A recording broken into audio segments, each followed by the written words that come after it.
Moin alle Götten a willkommen bei einer weiterer Episode von Literaturlieferer online. Mein Name ist Margarita Artemenko und heute wünsche ich die große Ehre, ihr ein von mir eine kleine Kurzgeschichte für zu lesen. Wie für an jedem Stadt mache, wollte ich dem Jérôme Jaminet große Merci so und das das ganze Projekt ins Leben gerufen wird, weil, bon, sind wir ehrlich, so können wir Zeit an der Quarantäne auch etwas mehr produktiv nutzen. Was ich noch an Quarantäne machen kann, also ein bisschen Selbstreflexion betreiben, ein bisschen zu meditieren, an sich zu gehen, sich zu überlegen, wie ihn eigentlich ist. Das habe ich noch nicht gemacht. Ups. Wie was ich gemacht habe, ist am Kader von diesem Projekt, habe ich mir dann meine alle Werke angeguckt, wie ich meine Schreibstil verändert hat. Momentan schreibe ich nämlich viermal im Englisch Lyrik, habe früher aber viermal im Deutsch Kurzgeschichten geschrieben, wovon auch den dritten Preis beim Prix Laurence gewonnen hat. Also habe ich mir die allererste Kurzgeschichte ausgewählt, die ich aktiv geschrieben habe, also beziehungsweise wo ich auch wusste, dass es eine Kurzgeschichte soll sein, und die ein bisschen überschafft. Und da ist mir von geholt klar, dass schon von den 4 Jahren nicht so viel verändert wird, weil ich fand sie noch immer cool. Und ich hoffe, dass sie euch genauso viel gefällt wie mir. Obstsalat. Schon bei dem bloßen Klang dieses Wortes wird mir schlecht. Ich übertreibe nicht.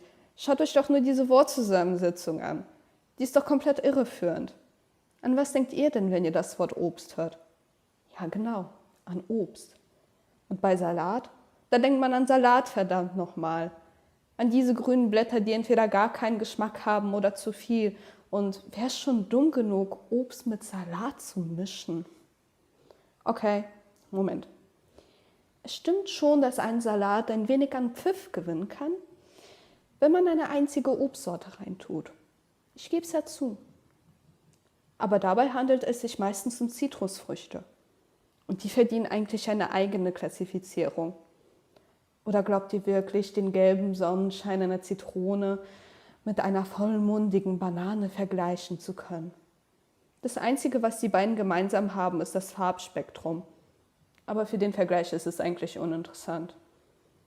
Genauso wie dieser blöde Obstsalat. Jeden Morgen stand eine Schüssel von diesem unansehnlichen Gemisch auf unserem Frühstückstisch. Meine Mutter war schon immer davon begeistert gewesen, verschiedene Obstsorten miteinander zu mischen und diese Delikatesse so lange stehen zu lassen, bis sich die Fruchtsäfte in einen widerlichen, dickflüssigen Sirup verwandelt hatten. Vielleicht war das ihre Art von Alchemie? Jeden Tag wählte sie eine neue Kombination von Rohstoffen aus, um einen weiteren Versuch zu wagen, den Stein der Weisen zu erschaffen. Und so sammelte sich jeden Tag aufs neue flüssiges Gold auf dem Schüsselgrund. Lieber hätte ich eine Schüssel Blei gegessen, als dieses Monstrum auch nur eines Blickes zu würdigen. Auf mich macht Obstsalat eher den Eindruck einer misslungenen Chimäre. Ein missglücktes genetisches Experiment, wo man versuchte, einen Kiwi mit einem Raubtier zu kreuzen. Das Endergebnis? Ein unterernährter, röchelnder Löwe, der versucht, den Kopf des viel zu kleinen Vogels aufzufressen. Aber das eigentlich Schlimmste an Obstsalat, oder vielleicht eher das Traurigste, ist der Konsistenzverlust der Früchte. Banane wird zu Brei, der Apfel verliert seine Bissfestigkeit und Orangen verwandeln sich in ein zähes Gummi, dessen Säure droht, meine Zähne einzuätzen. Jeden Morgen sah ich diese rote Schüssel voller Obstsalat an. Und immer wieder konnte ich nicht anders als zu denken, wieso tun sich Menschen sowas an? Wie können sie nur all diese wunderschönen Früchte nehmen und zusammenmischen, nur damit sie anschließend ihre natürliche Farbe verlieren und ihre einzigartigen frischen Geschmäcker zu einem unerträglich süßen Etwas werden? Ist meine Mutter Masochistin oder eine ausgeklügelte Sadistin, die mich zum Leiden bringen will? Natürlich kam der letzte Gedanke erst hinzu, nachdem mein Vokabular ein wenig ausgefeilter wurde und meine Unschuld genauso wie die Unterwäsche meiner frühen Liebschaften in der Mülltonne verschwunden war.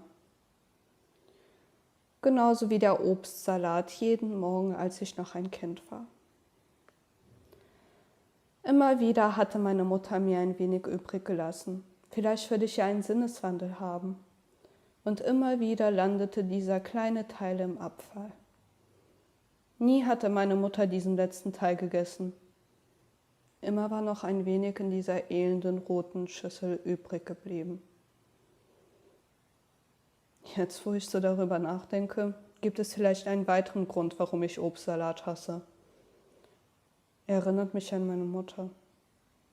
Er ruft in mir eine Nostalgie wach wie nichts anderes. Es sind nicht Lockenwickler, die mich an gemütliche Sonntage erinnern, wo wir gemeinsam auf dem Sofa saßen. Ich las Comics und sie feilte ihre Fingernägel, während romantische Komödien im Hintergrund liefen. Es sind nicht die Fräsien, die immer auf ihrem Nachttisch standen, die sepiafarbene Erinnerungen auf mein Inneres projizieren.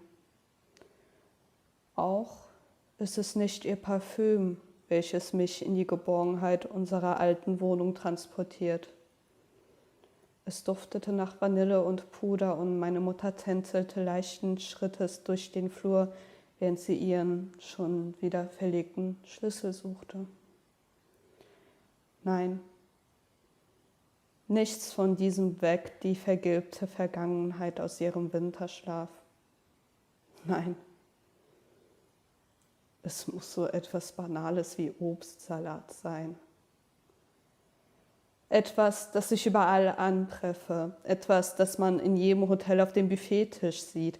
Etwas, was die meisten Leute zum Frühstück zu sich nehmen. Etwas, was das Lieblingsessen meiner Frau ist.